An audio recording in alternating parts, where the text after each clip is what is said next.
सद्गुरु कबीर जी का पोषण एक बछिया यानी कंवारी गाय के दूध से हुआ। संत कबीर जी बालक के लीलामय शरीर रूप में 25 दिन के हो गए थे। उन्होंने कुछ खाया पिया नहीं था, फिर भी उनका शरीर ऐसे बढ़ रहा था जैसे बच्चा दिन में 2 बार 1 किलो दूध पीता हो। नीमा को चिंता हुई कि कहीं यह बच्चा मर न जाए। उसने सोचा, अगर यह बच्चा मर गया तो मैं भी उसके साथ मरूंगी। वह अपने भगवान शंकर जी को याद करके बुरी तरह रो रही थी। हे भगवान शंकर जी, या तो आपको यह बच्चा हमें नहीं देना चाहिए था, अब आप बच्चे को लेकर जा रहे हो।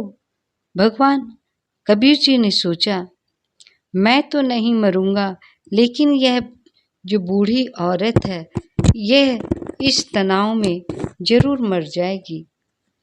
भगवान कबीर जी ने शिव जी को प्रेरित किया। भगवान शिव ने देखा कि कौन उन्हें याद कर रहा है। भगवान शंकर साधु के वेश में वहां आए। उन्होंने नीमा से पूछा कि क्यों रो रही है। नीमा ने उन्हें बताया कि मेरा बच्चा कुछ खा पी नहीं रहा है, वो मर जाएगा और मैं उसके साथ मर जाऊंगी। भगवान शिव जी ने नीमा से पूछा कि उसका पुत्र कहाँ है। नीमा ने संत कबीर जी को भगवान शिव के चरणों में रखने की सोची। जब वो बालक कबीर को शिव जी के चरणों में डाल रही थी तो वह हवा में तैरते हुए बालक भगवान शिव के स्तर तक पहुंच गए। नीमा ने सोचा, यह इस संत की करामात है। भगवान शिव और संत कबीर जी ने 7 बार चर्चा की। भगवान कबीर जी ने भगवान शिव से कहा, नीरू नीमा को एक कंवारी गाय यानी बछिया लाने के लिए कहो। आप उसकी पीठ थपथपा देना, वह दूध देगी।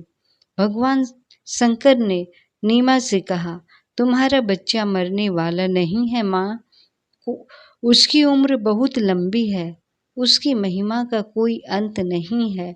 धन्य हो तुम, धन्य है यह नगरी जहाँ इतनी महान आत्मा आई है। नीमा ने सोचा कि संत केवल उसे सांत्वना दे रहे हैं। तब भगवान शंकर ने कहा, आप एक बछिया और एक नया बर्तन लेकर आओ। नीरू ने वैसा ही किया।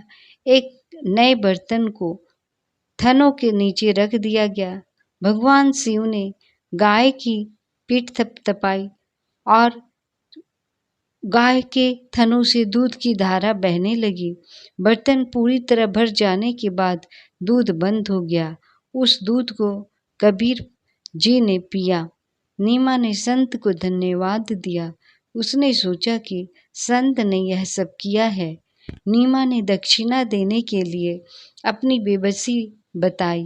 भगवान शिव ने कहा, मैं उन लोगों में नहीं हूँ जो पैसे मांगते हैं। मैं यहाँ इसलिए आया हूँ क्योंकि मैंने तुम्हें दुख में देखा।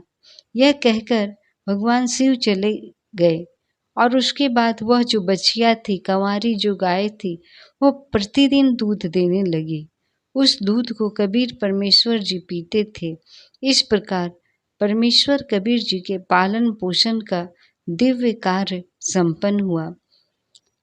पवित्र ऋग्वेद मंडल 9 सूक्त 1 मंत्र 9 में कहा गया है कि ईश्वर के पालन पोषण का दिव्य कार्य एक कंवारी गाय के दूध से होता है। परमात्मा की इस पहचान पर केवल सद्गुरु कबीर जी ही खरे उतरते हैं। 5 वर्ष की आयु में ही कबीर जी ने अपने लीलामय शरीर से वहाँ के जो जाने माने संत थे उनके साथ आध्यात्मिक विचार विमर्श करना शुरू कर दिया था। कोई भी संत या ऋषि उनके आध्यात्मिक ज्ञान का उत्तर कभी दे नहीं पाते थे। ऐसे थे सद्गुरु कबीर। वे बचपन से ही भगवत सत्ता के स्वरूप और परमात्मा साक्षात परमेश्वर थे। धन्यवाद।